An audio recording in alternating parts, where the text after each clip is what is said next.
Good to see you, Jay. Hey, buddy. So, can you talk about, I guess, Hoke Smith kind of taking over as the leader of the heart and soul of this unit, replacing or succeeding Ben Burris in that role? Yeah, no, Hoke's been a great leader for us, even in the last season. And like you said, I mean, no one's going to be able to replace Ben, just of what he means to this place and what he means to our O-line room. But, it makes it a lot easier whenever you've got a guy like Hoke that already understands what it means to lead, right? And how to do it.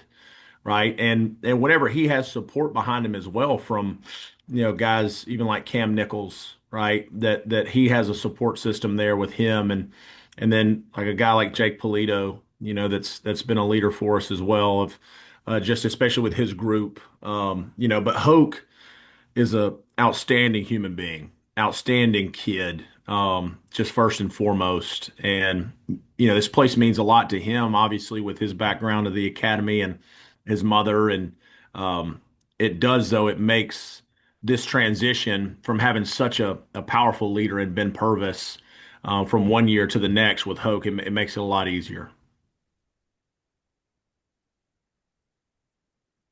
And what do you think what would you say makes Hoke a good player? What's he bring to the table? What are his attributes?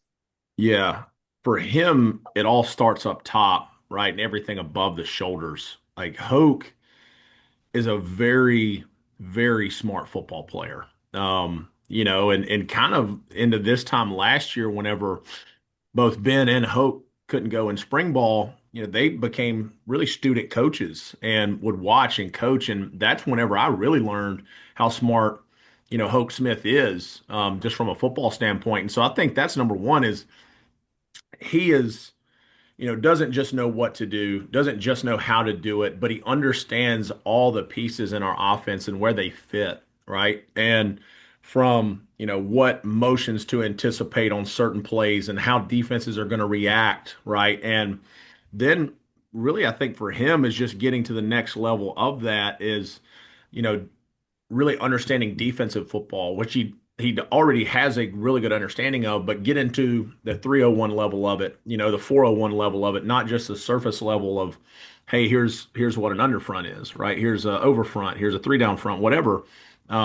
But that's what I think number one makes him such a special football player, because the game is 80% mental anyways, right? But with the physical aspect to it, I think with him, he's a kid that wants to be a physical player, right? And that's how he goes about his business is not only it doesn't just show up in game day, but practices like that kid fights to be a physical player, right? And he has some things in his game that, from a physical standpoint, that he's not as good at, right? But I think he can play faster than sometimes what his body will allow him to because he knows what's going to happen, because he knows how the defense is going to react to things.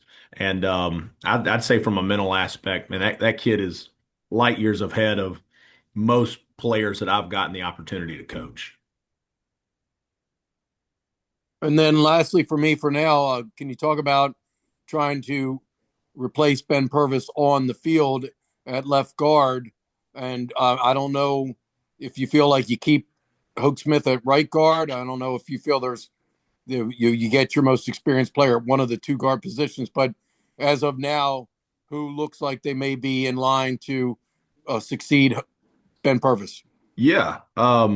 There's several different options. I think that's been the great thing about this spring is, we've got some experienced guys back.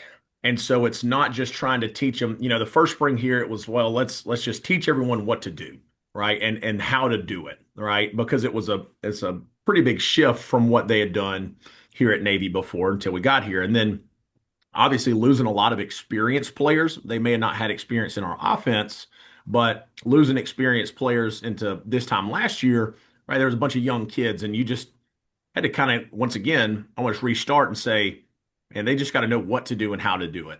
And you couldn't get to the next level. And that's been the best thing about this spring is we've got so many returners back that you can start to get to other levels of our offense. And you can mix some things up, right? I've always been a big believer in cross training offensive linemen.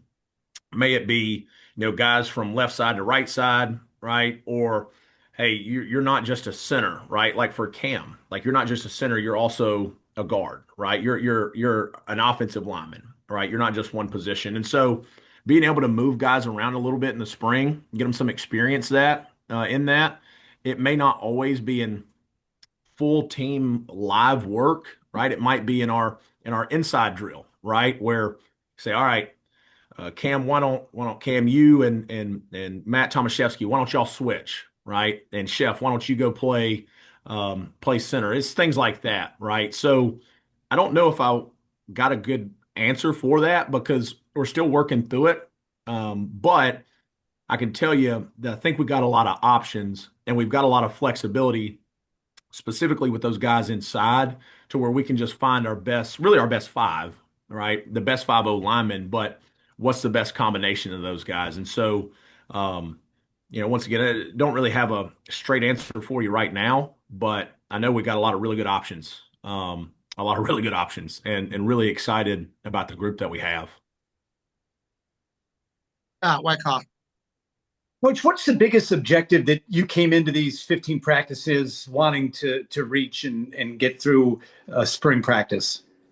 Think was to build competitive depth. That was my number one priority. Because I think we have a chance to be as deep of an offensive line as we've had here, especially definitely since I've been here, but I think just in a while, and was to build competition within the room. That's what I appreciate about this group and about guys like Hoke and about Cam is that they don't take their spot on the depth chart for granted. We have some really, really good football players in our room and guys that have developed from year one to year two. Even guys that were with us last year as plebes, but different guys that are pushing those guys for spots. And, everyone says it, iron sharpens iron. And that was my number one goal was to build competitive depth to where we don't just have 5 or 6 guys that we feel good about, and let's have 10 to where we can rotate guys through the course of a game, right? And to where you go through the course of a season, you can, take maybe through the course of a season 150, 200 snaps off of a starter. So how much better can we be as a unit at the end of the season because everyone's healthy? So that was my main priority. I think we've done that. And then obviously the guys that are older is building them to the next level of their game. Once again, really going to take things back to the basics, and then build and grow from there and get to the next level of football. And I've been really pleased with how those guys have grown, the older guys and the young guys that we challenged coming into it, because we have some talented kids in the room. Not that we haven't before, but I think we got a few more options and a lot of those guys that can go in and play. And if we were going to play tomorrow, I'd feel good about putting in a game. How much better have your offensive linemen gotten over the last couple seasons going up against Landon in both spring and fall practices and now against Griff in these spring and fall practices? It is huge that every day we are challenged, and that's what is the great part about not only the personnel, but the scheme that we play every day is we're challenged. And so if you're not bringing your best every day into practice, you're going to get exposed, right? There have been places that I've been before where, we may have just been better, right, than the guys that we were playing. And man, we were good up front and, guys could almost sleepwalk. And as a coach, that's one thing that scares you, right? Is you sit there and say, all right, how good are we really? And whenever you take a guy like Landon in the past and you have to show up every day, and if you don't, that kid is going to expose you and it's going to be bad. That helps us get better. And then, like you said, with the defensive line, Coach Hall is a phenomenal coach. And even with Landon being gone, like you said, like a guy like Griff and guys like Xavier, guys like Herock that, we got a really good defensive line and we are challenged every day. And once again, if our guys don't show up and ready to go, we'll get exposed. And, I think in our offensive line room, those guys have so much pride in their work and pride in what they put on tape that they don't want that. And so not only is it making us better as an offensive line unit, but it's making our D line better. And it's been really, really cool to see just in the trenches. Not only our offensive line, I think, get better, but I'm not a defensive coach, but I feel like our defensive line, man, those guys every day are getting better and better and better. And that's just iron sharpens iron. What was it about Coach Zayu that saw and that you've seen now in camp that made it important for you to not have him develop the players anymore at Naps, but to be with you in the trenches with this program? Number one, it goes to the kind of person that Anthony Zayu is. That guy is a stand-up human being. And, you know, I talked with him a lot, just before he was here, and obviously how close he was working with the offensive line at Naps. But like I said, number one, it's the kind of person that he is, right? And the value that he can bring from having just a different perspective, right? On, you know, I think some of, the most overlooked coaches are high school coaches. High school coaches, you don't get to pick who you have, right? Not all the time. And those guys just have to deal with who they have, and they have to work with what they have. And they have to develop those guys if they want to be successful. And that's what I think Anthony, just seeing the guys that have come down from Naps the past 2 years and how those guys, they get here and those guys are developed, right? Are they perfect? No. Are they a finished product? Absolutely not. But they understand our offense. They understand our system. And that guy worked tirelessly, right, with those kids and how hard of a worker he is. I mean, he is perfect for our room. And to be quite honest, his personality fits within our room, like Coach Lorndine was. Like, obviously, I'm very loud, right? And I'm somebody that's more of an in your face, let's get after it, intense human.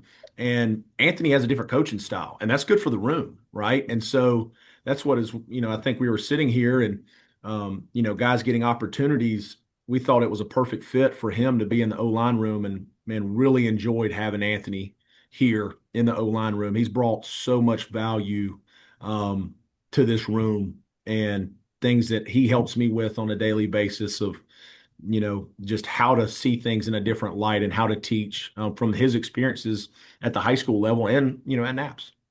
Thanks, Coach. Absolutely. Hoke Smith called it a good cop, bad cop situation with you and Coach Zayu. Yeah, I'll let you guess which one you were. Well, I know which one I am because the reason why he brought that up is because we had that conversation in the O-line room the other day. Tim Nolan. Jay, before I get to that, I see the art behind you. I want to know, how has it been balancing being a young dad and being one of the top O-line coaches in the country? Oh, it's a ton of fun, and that's what I put that right there. Little Luna, my daughter. That's all her artwork. I've got a lot more over here on my wall, and I've got some that I've got to put at my desk because if it were up to Luna, then I would have wallfuls of pink hearts everywhere. So, but no, it's awesome, and it's actually funny that you say that. Having kids here at the Naval Academy. I can't speak enough about how awesome of an opportunity it is for me as a dad to have children here and have them around our kids. I talk about this in recruiting to a lot of recruits, but, I show them a picture. And after we won our bowl game this year, Luna's in the picture with the O-line, and, we always hold up fingers of how many wins we have. And she was in the picture. And before we took the picture, she's kind of looking around at everybody. She's 4. She's looking around and everybody's got their fingers up, right? And so she throws a little number 1 up.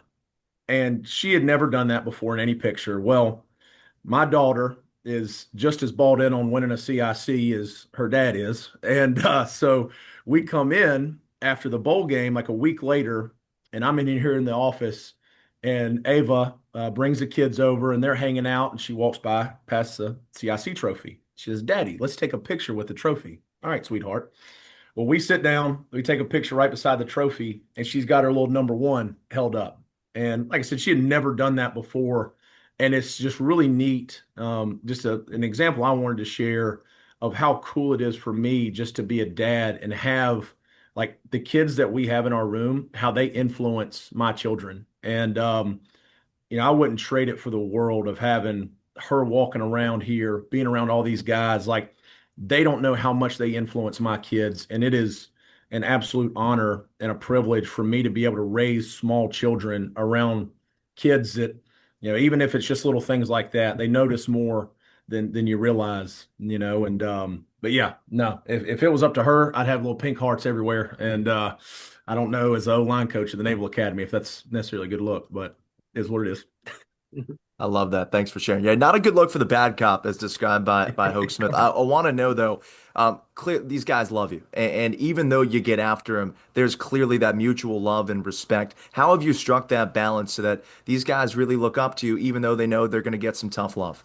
Yeah. And I think number one is being honest with them and being open with them and being genuine and letting them know like why I coach the way that I coach. And that there's a reason for it. It's not just going out and screaming at people just to scream at people, right? And I think number one, any great leader, there's steps to becoming a leader. And I think the first thing is people have to understand that you actually love and care for them. And it's not just saying it, right? Like we say it in our room all the time. Culture is not what you say. It's not writings on a wall. It's not quotes on a wall.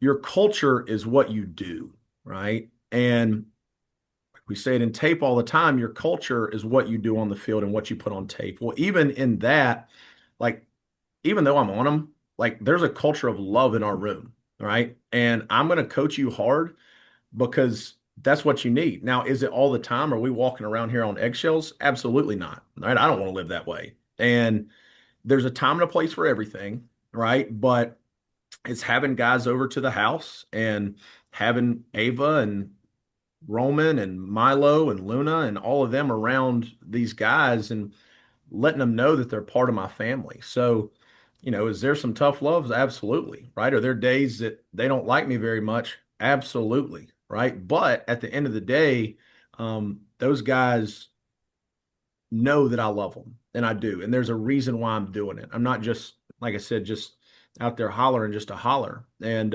that's important. And there's a way that you have to play the game of football. There's a way that you have to play offensive line. But at the end of the day, they're all human, right? I'm human. I mess up. And once again, it's being genuine and being honest of where they're at, who they are, how I'm doing, things that I can do better, right? I think so many people see coaches like a coach is up here and the players down here. And that couldn't be further from the truth, right? We're working hand in hand together. Now, what I say goes, right? But at the end of the day, there's an open conversation about, all right, what works for you, what works for me, what are things that I can do better, and those are conversations that we have. That there's an open door policy in my office of if you got something that you are struggling with me, come talk about it, and I think that's why I'm able to coach them the way that I am because I care for them, I love them, and they know it, and I make sure that they know it. We can go through an absolute practice where I'm getting after them all day. And you can ask them, I'll bring them up in the huddle. I might chew after them in the huddle. And the last thing I say before I tell them to break it down is, I love you. Like, I can be as mad gets, but I want them to know, like, I don't hate you just because you messed up football. I still love you, right? And that's important. How's it been convincing LSU Tiger Anthony Zayu that you played at the real Death Valley?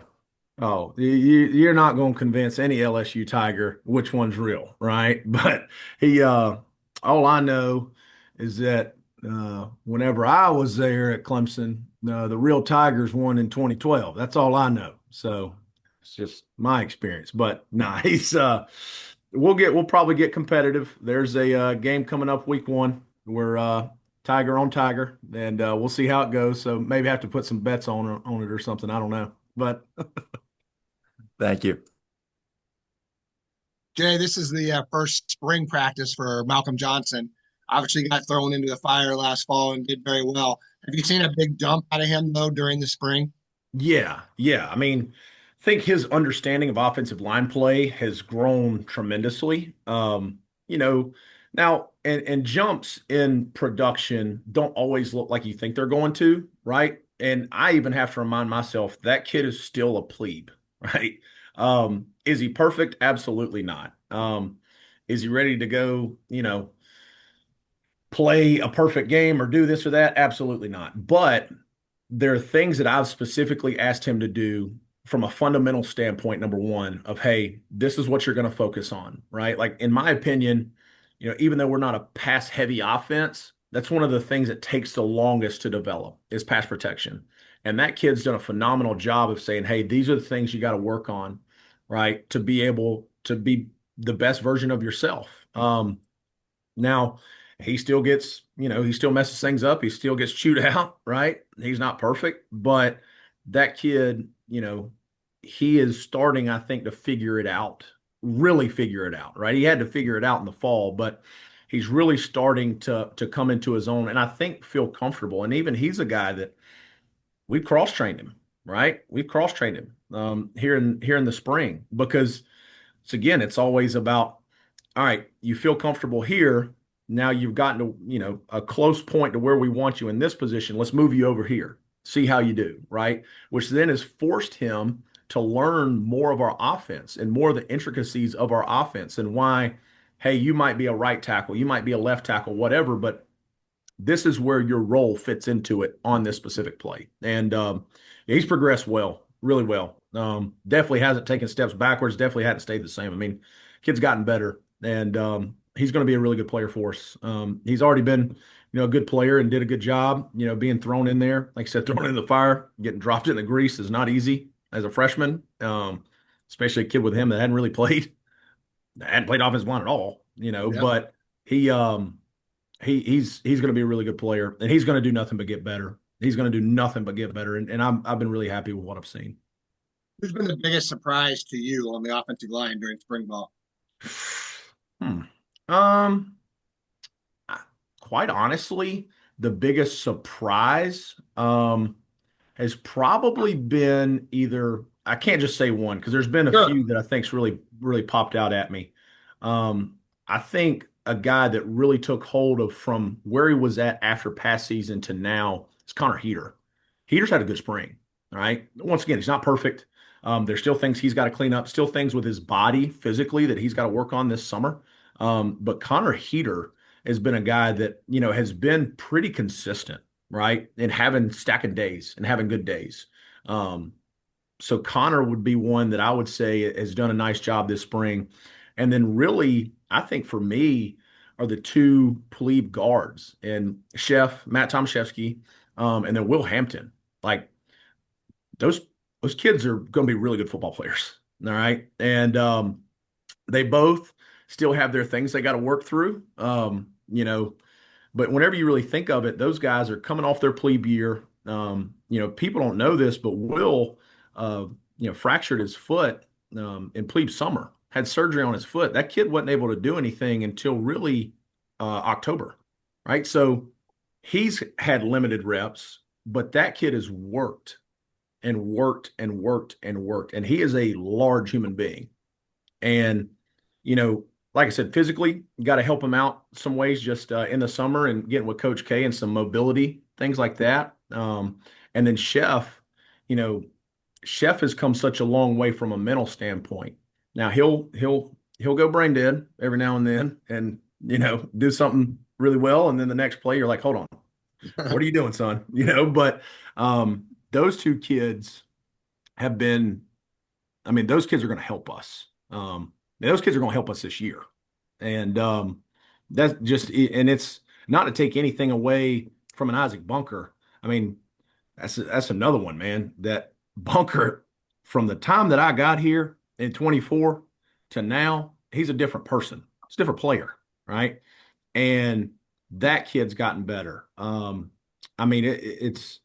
It's been a lot of fun through this spring to see these guys continue to grow, right? And like I said, I can't just name one because there's been a lot of growth in our unit, and that's even with guys like Jake Polito and Sean Crowley that hadn't been able to go, right? And so then you add those guys into the fold in the summer, and I know how those guys work, and those guys like Ben and Hoke last year are standing back there and getting to see football in a different light, right? And getting to see the processes of the whole picture of the play. And those guys just mentally, I mean, I can tell you from talking to Sean Crowley from last year to this year, he's gotten better.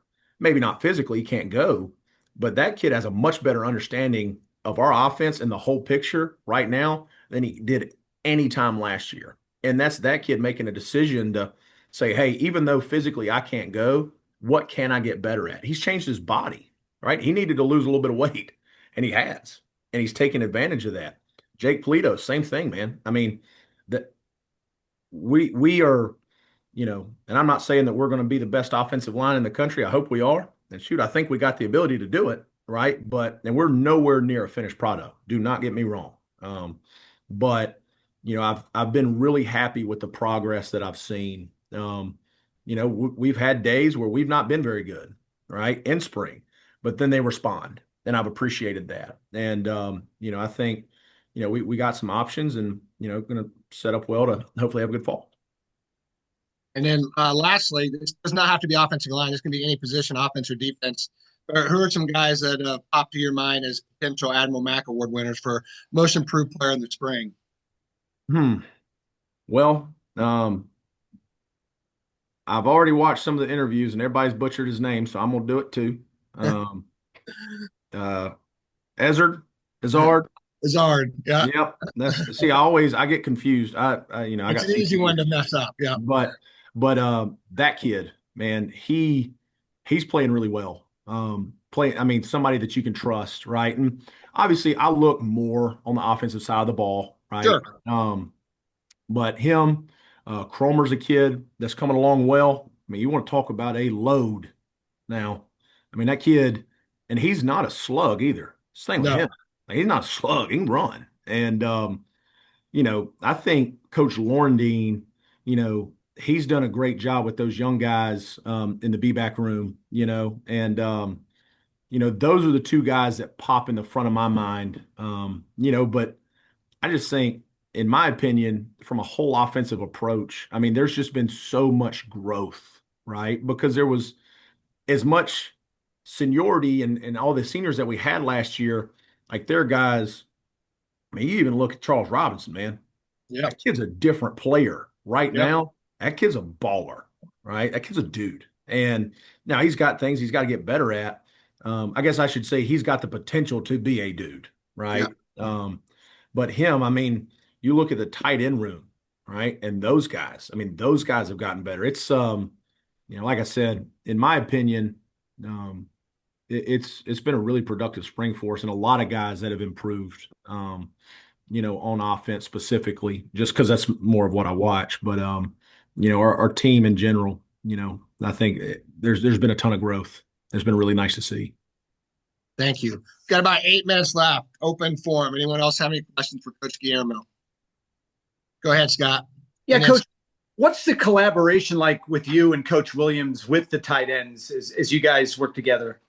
Yeah, I mean, we work so closely together, obviously just schematically. Some anytime, right, that we work together. And then obviously in the meetings, right, it's if we're not on the same page, the whole play's blown up, right? And from being somebody and myself that my very first job was coaching tight ends, like that's it's harder than what most people think, because a tight end's got to know everything in your offense, right?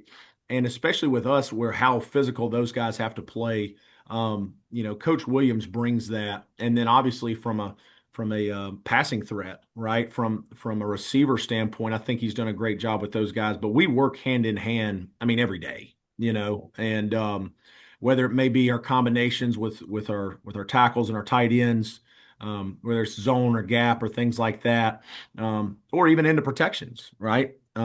We've got to be hand in hand, and he and I have got an awesome relationship. I mean, John Williams is a guy I look up to, right? Because he and I are very similar in our coaching styles, right? And I think we're like-minded in the toughness and things that we bring and what we're good at, and but we work hand in hand every day, and it's a joy to work with him and those guys, because he's got, I think, at least in my opinion, he's got a great culture in that room, of that he's set in that room, and a bunch of kids that want to work, right? Very offensive line-esque in that sense, so very selfless. They just get to catch a lot of passes. We don't catch any passes, but we work hand in hand every day. Thanks. Wags. Well, just the offensive line was, I think, a lot better than a lot of people thought it would be based on how young you were and how inexperienced. And they had such a great season as a unit. Now, granted, you lose a guy, Ben, who's important, but returning 4 or 5 starters and a lot of guys with playing experience, do you sense that this could be a great season for your unit, that they could be a really dominant group?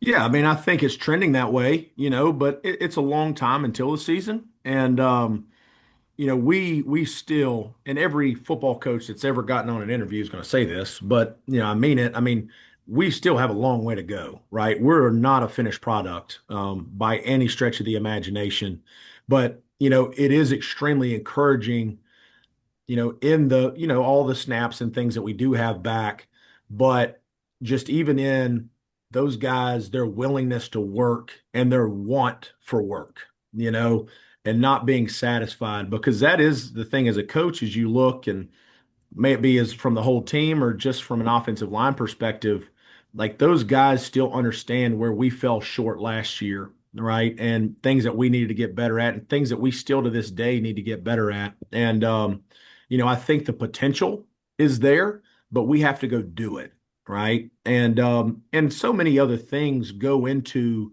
you know, offensive line play, just, specifically into, you can look at statistics, but it helps whenever you have Blake Horvath, right, under center, right? It helps whenever you've got Eli Heidenreich, right? Whenever you got Brandon Chapman, whenever you got Alex Teska. I mean, whenever you have all those guys, right? Like, because there were times now that they made us right, okay? And they went and made plays. Now, I do think that our guys played well last year, and that, not taking anything away from what we were able to do as a unit. But I know for myself, kind of going back and self-scouting, there's a lot of room for improvement. And I think we have improved through spring. And I want us to be, a dominant offensive line. I want us to be the best offensive line in the country. And once again, I think that we have the ability to go do it. Right now, we got to go do it. And we've got to continue to develop and continue to work, and not get satisfied and not get bored with basics, right? And I think they've done that. I think we've got the group to continue to grow. But I don't, want to crown us until, I want to be saying how happy I am with them, right, in December and in January, right? Not just now. And but I think we do have the potential to do that. But there's a long road ahead of us. Guys have still got to get better. We still got to figure some things out, in some schematics, and once again, be better. But, I think one thing that has helped is that, we do have some older guys that, with the younger guys that we have, can help pull them along. And it's not just me, right? And so all signs are pointing to us having a good season, but we have to, at the end of the day, we have to go do it. And you have to earn everything that you get. And, everything that we do right now directly affects what happens in the fall. And they understand that. But I surely hope so, but we got to go do it. And I got to continue to coach them. And the boys have got to go continue to produce and perform. All right. Thanks a lot, Coach. Great stuff. Time is up. We will see you guys on tomorrow with Braxton and Coach Jasper. All right, guys. Thank y'all.